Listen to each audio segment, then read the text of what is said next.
కోమటిరెడ్డి రాజగోపాల్ రెడ్డి మరియు కోమటిరెడ్డి వెంకటరెడ్డి పైన ఎమ్మెల్యేలిద్దరు అండ్ మంత్రి వీళ్ళిద్దరి పైన మామూలుగా దుమ్మెత్తిపోయలేదు తుంగతుర్తి ఎమ్మెల్యే మందుల సామెల్. అంటే ఒక సామెతను గుర్తు చేసుకుంటున్నారు. అదేదో ఎక్కువ మాట్లాడతాం కదా, ఏరు దాటక ముందు మల్లన్న, ఏరు దాటినాక బోడ మల్లన్నో బోడి మల్లన్నో అంటారు కదా, ఆ టైప్ ఉంది ఇప్పుడు తుంగతుర్తి ఎమ్మెల్యే వ్యవహారం అని మాట్లాడుకుంటున్నారు. ఎందుకంటే ఆయన గతంలో 2022లో కొన్ని సోషల్ మీడియాకి ఇచ్చిన ఇంటర్వ్యూలలో ఆయన మాట్లాడిన మాటలే ఇప్పుడు వైరల్ అవుతున్నాయి. అప్పుడెప్పుడో ఆయన నువ్వు ఎమ్మెల్యే అవుతావు పో అన్నాడంటే ఇదంతా సాధ్యమయ్యే పని, నువ్వు అవుతావు పో అన్నాడు. సో అన్నట్టుగానే నాకు టికెట్ వచ్చింది ఆయన చలవ వల్ల అని చెప్పుకున్న ఇప్పుడున్న ఎమ్మెల్యే అసలు ఇప్పుడు మీరెంత, మీ బిషాజ్ ఎంత, మమ్మల్ని ఎందుకు మీరు అనగదొక్కుతున్నారు, మిమ్మల్ని మేము అనగదొక్కుతాము మీరు గనక ఒళ్ళు జాగ్రత్త పెట్టుకోకపోతే అని హెచ్చరించిన మాటలు. నిజంగానే ఆయన కేవలం ఆయన ఆవేదనతో వచ్చిన మాటలు అనుకోవాలా, లేకపోతే దీని వెనక మరి ఎవరైనా ఉండి మాట్లాడిస్తున్న మాటలు? జస్ట్ నిన్ననే చూసినాం కదా,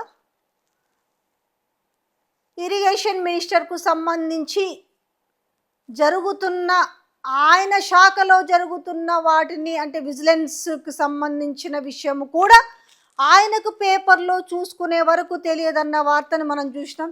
ఇదేంటి విచిత్రము అనేసి, అది సీఎం ఆదేశించిండు అనేసి. ఆయన నల్గొండ జిల్లా మంత్రి. గతంలో వార్తలు వచ్చినాయి, ఒక పేపర్లో రాపిచ్చినాయి, ఒక మహిళ ఐఏఎస్ అధికారి మీద లింకు కడుతూ రాపిచ్చిన వార్త నల్గొండ జిల్లా మంత్రి మీదనే. ఇప్పుడు మళ్ళీ అక్కడ కాస్త మాస్ లీడర్గా పేరు పొందిన మునుగోడు ఎమ్మెల్యే రాజగోపాల్ రెడ్డిని కూడా కార్నర్ చేస్తూ ఈరోజు మాటలు మాట్లాడిస్తున్న విధానం అనుకోవాలా, మాట్లాడిన విధానం అనుకోవాలా, అసలు తెర వెనక ఏం జరుగుతుంది, తెర ముందు ఏం జరుగుతుందో అనేది జరుగుతున్న పరిణామాలు చూస్తే అయితే స్పష్టంగా అర్థమవుతుంది కదా. దీనికి గాను ఆయన అన్నాడు, ఎవరికి, కోమటిరెడ్డి వెంకటరెడ్డికి మెంటలెక్కింది, మీకన్నా 32,000 మెజార్టీ వస్తే నాకు 52,000 మెజార్టీ వచ్చింది, మీ ఎవ్వరి అక్కర లేకుండా మీ పంచన చేరాల్సిన అవసరం లేదు, మీ కాళ్ళ కింద బతకాల్సిన అవసరం లేదు అంటూ నిన్న మామూలుగా అయితే ఆయన మాట్లాడితే దాదాపుగా అందరూ చూసిరు. సోషల్ మీడియాలో మామూలు వైరల్ కాలే. అసలు ఏకంగా అయితే అసలు కోమటిరెడ్డి రాజగోపాల్ రెడ్డికి మంత్రి పదవే ఇవ్వద్దు, ఇస్తే అటు లంబాడ సామాజిక వర్గానికి కానీ యాదవ సామాజిక వర్గానికి కానీ ఇవ్వాలి, కానీ ఆయనకి మాత్రము మంత్రి పదవి ఇవ్వద్దు. అసలు ఎవరైనా ఇన్ని పార్టీలు మారొచ్చాయన, ఈయన నేను అసలైన కాంగ్రెస్ అని మాట్లాడుతున్నాడు అన్నారు. కానీ మరి ఈయన తుంగతుర్తి ఎమ్మెల్యే ఒక్క విషయం మర్చిపోయినట్టున్నారు. మరి ముఖ్యమంత్రి కూడా ఇప్పుడు ఆయన బానెన్ పుట్టినప్పటి నుంచి ఆయన కాంగ్రెస్ పార్టీలోనే లేడు కదా, మరి ఈ విషయం కూడా గుర్తు చేసుకుంటే మంచిగా ఉంటుండేనేమో అనేసి కాంగ్రెస్ పార్టీ కార్యకర్తలే ఈరోజు మాట్లాడుకుంటున్న వైనం కనిపిస్తుంది. ఆయన బీజేపీకి పోయిండు, బీజేపీలో ఉండి సోనియా గాంధీని తిట్టిండు, బీజేపీలో ఉండి రాహుల్ గాంధీని తిట్టిండు అనే మాటల్ని ఏకరువు పెట్టడం జరిగింది. కాకపోతే ఆయన బీజేపీలో ఉన్నప్పుడు రాహుల్ గాంధీని సోనియా గాంధీని తిట్టిన దాఖలాలు అయితే లేవు, కానీ రేవంత్ రెడ్డిని తిట్టిన దాఖలాలు అయితే ఉన్నాయి. అప్పుడు 50 కోట్లు ఇచ్చి పీసీసీ చీఫ్ పదవిని కొనుక్కున్నాడు అనేసి ఇవన్నీ మాట్లాడాడు. కానీ మరి అదే ఇప్పుడు ముఖ్యమంత్రిగా ఉన్న రేవంత్ రెడ్డిని సోనియా గాంధీని బలిదేవత అన్నది కానీ, లేకపోతే అప్పుడు వైఎస్ రాజశేఖర రెడ్డిని ఏమన్న విషయాన్ని కానీ ఇవన్నీ మర్చిపోయి ఉంటారా?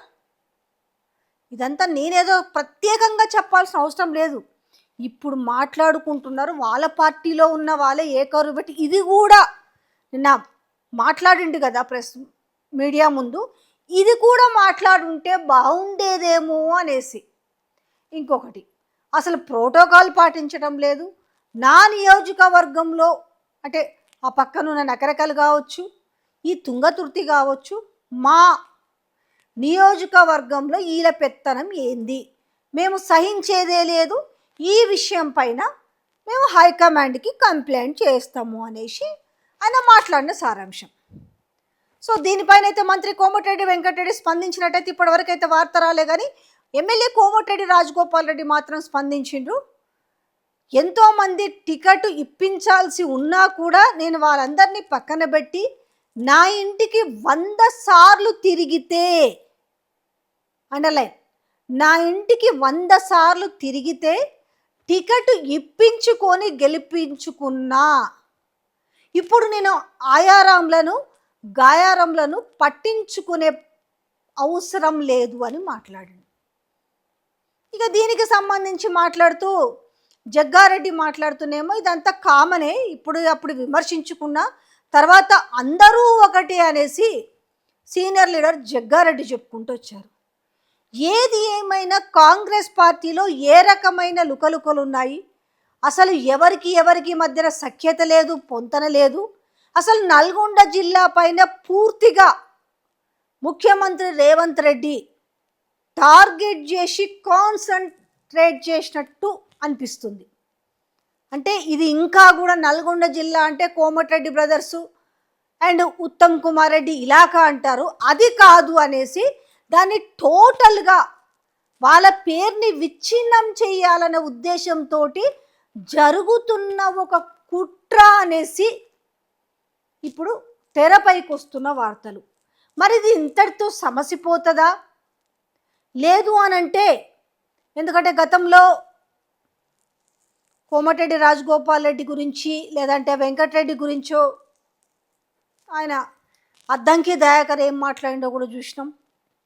సో ఇప్పుడు తుంగతుర్తి ఎమ్మెల్యే ఏం మాట్లాడిండో చూసినాం. మరి దీని పర్యవసానాలు ఏ విధంగా ఉంటాయి? ఇది కాంప్రమైజింగ్ వ్యవహారం లాగా ఉంటుందా, లేదంటే దీని వెనుక మాట్లాడించిన వ్యక్తిని బయటికి లాక్కొస్తారా అనేదే ఇప్పుడు వాళ్ళ ముందున్న కోమటిరెడ్డి బ్రదర్స్ ముందున్న ఒక ప్రశ్న. సరే, వెంకటరెడ్డి అంటే దీన్ని లైట్గా తీసుకోవచ్చు, కానీ రాజగోపాల్ రెడ్డి కూడా లైట్గా తీసుకుంటాడా, లేకపోతే దీన్ని ఏమైనా సీరియస్గా తీసుకొని మరి ఇటు వ్యక్తులతోటి ఏమైనా క్షమాపణ చెప్పించుకొని మధ్యలో సయోధ్య కుదుర్చుకుంటారా, లేదంటే ఇది కాస్త ఇంకొంచెం ఏ రకంగా అవబోతుంది అనేది బయట వాళ్ళ కంటే వాళ్ళ పార్టీలోనే ఈ విషయాలన్నీ చాలా పసందుగా కనపడుతున్నాయి తెలంగాణ రాష్ట్ర ప్రజలకి.